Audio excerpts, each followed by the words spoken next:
Welcome to The Explainer.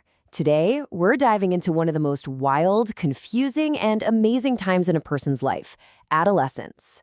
We're going to treat this like a user's guide, not a problem to be solved, but a journey to understand.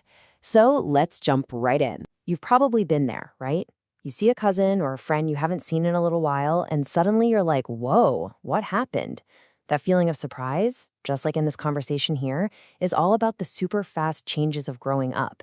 And as we're about to see, these changes aren't random at all. They're part of a very specific, totally natural process. And that process, it's just one part of the much bigger journey of our lives.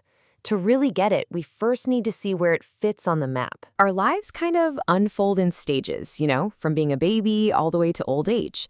And right there, smack in the middle, is adolescence.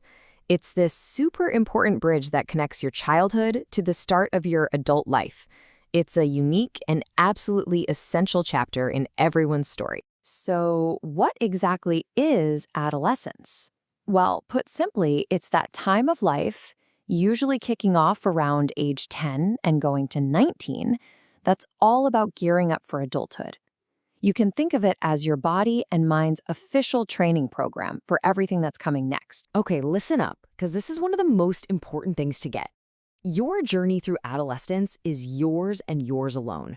Your friend might shoot up in height faster, or maybe your voice changes first. The timing, the details, it's going to be different for everyone. And that is completely 100% normal. So we know adolescence is this normal bridge to being an adult.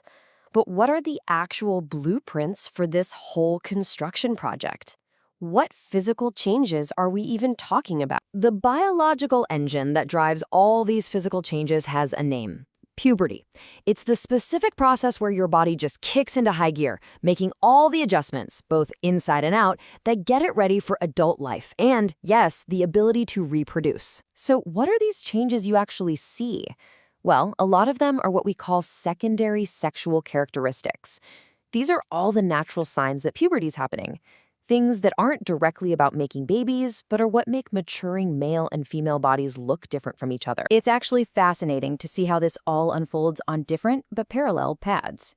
For boys, you're often looking at a deeper voice, maybe some facial hair, and broader shoulders. For girls, it typically involves breast development and a widening of the hips. The details are different, but it's all part of the same natural trip toward adulthood. Now, a major milestone for girls is the start of menstruation. It can feel like a huge deal, but the facts are pretty straightforward. Most importantly, it's a natural sign that a person's reproductive system is healthy. Cycles and how long they last can vary from person to person, and some discomfort is common, but it's a normal, regular process that just keeps going until later in life. And this brings us to a really critical point.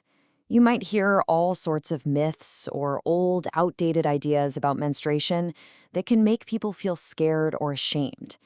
It is so important to know that the science is crystal clear.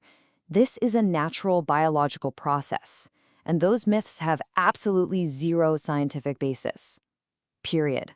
But of course, adolescence isn't just about what's happening to your body.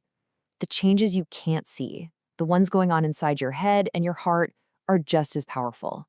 So let's explore the emotional side of this journey. The new emotions you feel during adolescence can be super intense, but they can also be channeled into really powerful things. For example, those big feelings or mood swings, you can pour that energy into passions like music, sports, or dance. A new sense of sensitivity can fuel incredible creativity. And a growing feeling of compassion, that can be the spark that gets you involved in helping others. What this all leads to is a kind of superpower: self-awareness. Seriously, the more you understand the connection between your feelings and your actions, the more power you have. You can learn to respond to things with thought instead of just reacting, and you can make choices you feel genuinely good about. All right, we've covered the physical stuff and the emotional stuff. Now for the really practical part. How do you take all this info and actually use it to make your own adolescent journey healthy and, even joyful? Let's open up the toolkit. This toolkit has 5 key pieces for navigating your journey. It starts with the basics: fueling your growing body with good food and keeping clean with good hygiene. Then there's keeping your body and your mind in shape with physical activity. It also means building healthy relationships, both online and off. And finally, one of the most powerful tools you've got, learning how and when to say no. Let's just zoom in on hygiene for a second. This is about way more than just looking clean. It's a huge part of preventing infections. For girls, good menstrual hygiene is key for both comfort and health. That means using and disposing of products the right way. And just as important, helping create a world where nobody feels any shame about a completely normal process. And this brings us back to that powerful tool of saying no. Look, peer pressure can be tough, but your long-term health is what really counts. It's so important to be firm and confident in your choice to avoid harmful stuff. Not just the first time you're asked, but every single time. It's a gift your future self will thank you for, trust me. So after all this, you might be wondering, what's actually causing everything? The physical changes, the emotional roller coaster. The answer, in one word, is hormones. Think of them like tiny chemical messengers running around your body. They're the directors of this whole production, sending out signals that regulate all this incredible growth and development. So, as we've seen, adolescence is this complex, fascinating, and totally normal part of life. It's so much more than just a checklist of changes you go through. The journey is happening, for sure, but you're in the driver's seat. So the real question is, how are you going to use your toolkit, your new understanding, and your growing self-awareness to make your journey a joyful one?